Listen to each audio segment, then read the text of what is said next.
The suitcase was already sitting by the door when I walked in, that unmistakable turquoise one she always picked for vacations.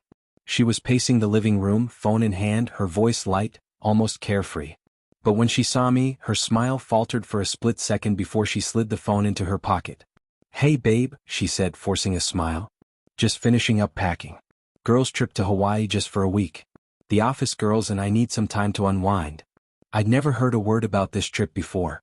I paused, glancing from the suitcase to her, something off in the air. Her smile faltered again and she seemed to hurry to explain. "Didn't I mention it? Hawaii, just a short getaway."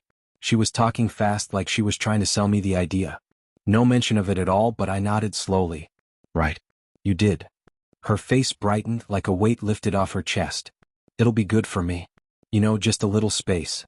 The words didn't sit well in my stomach, but I pushed the feeling down. "Yeah," I said, forcing a smile. "You deserve it." She kissed my cheek, more like a friend than a partner, grabbed her suitcase and left before I even had a chance to offer to take her to the airport. That night the house felt too quiet, too still. I opened the fridge and saw her favorite bottle of white wine untouched. She always had a glass before she left for anything. Something about that felt wrong. I pulled out my phone and scrolled through her Instagram. Nothing. No posts. No stories. Nothing like her usual updates, coffees, sunsets, little moments. I told myself I was overthinking it, but something wasn't right. 2 days later I saw it, not on her account but on Kevin's. Kevin, the guy she always assured me was harmless, the one she laughed about over dinner. "He's just a nice guy," she'd said. "Trust me." But now there it was, a photo on his account tagged at a beach resort in Maui. A group of people around a bonfire, drinks in hand. My eyes went straight to her. There she was, close to him, his arm around her waist, fingers barely brushing her side. The caption read, "Best team ever. #Island Nights."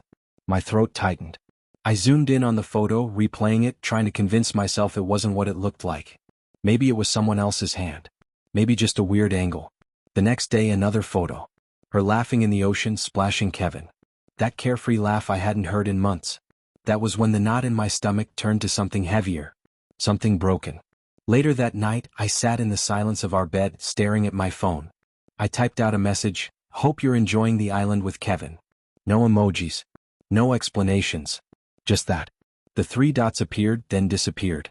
My phone buzzed a moment later, her name flashed on the screen. I let it ring once, then answered. "What are you talking about?" Her voice was sharp, trembling. In the background, music, waves, and laughter cut through the line. "You know exactly what I'm talking about," I said quietly. "Kevin. The guy you said was just a friend. The one who somehow ended up on your girl's trip." She went silent for a moment, the sound of her uneven breathing filling the air. "Wait, listen. It's not." I cut her off, laughing bitterly. "Not what it looks like. Rachel, I've seen the photos. You didn't even try to hide it." There was a long pause, then her voice, barely a whisper, "Who sent you that?" I didn't hesitate. "Does it matter?" I said. "You lied." "I didn't," she whispered. "I didn't mean to. Just happened. They invited him last minute." Her crying was quiet, but I could hear it. Maybe she wanted me to feel something. I didn't. "Save it," I said, my voice flat. "Enjoy the rest of your trip. Tell Kevin I said hi." I hung up. 5 minutes later, a text appeared, "I'm coming home." I stared at the words, but they only made the ache inside me grow. She was coming back, but I wasn't sure I wanted her to. The next evening she walked in.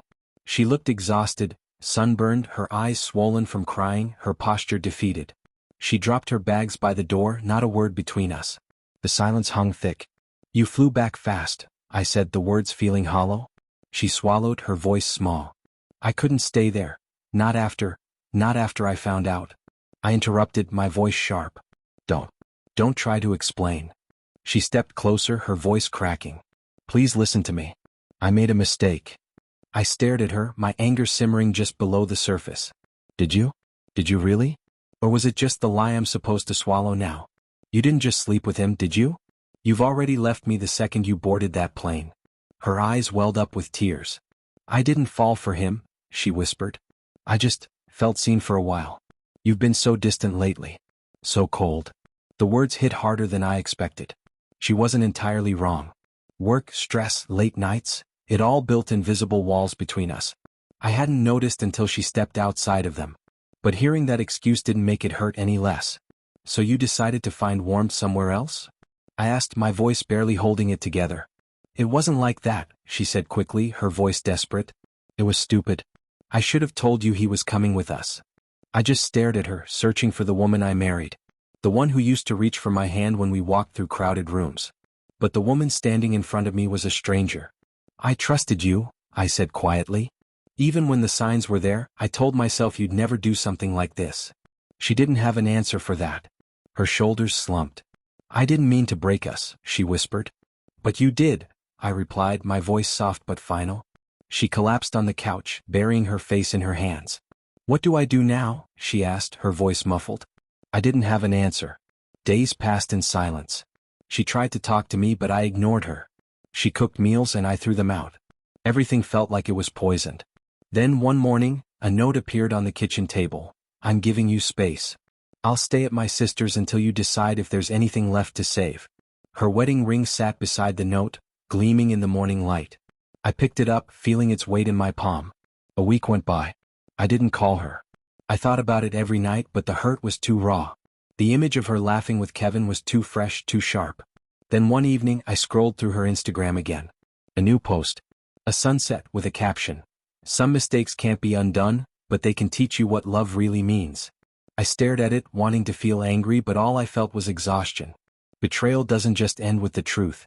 It lingers, quiet and sharp, long after the shouting stops.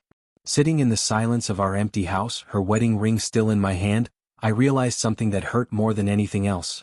I didn't know if I wanted her back, or if I just wanted the version of her I thought I knew.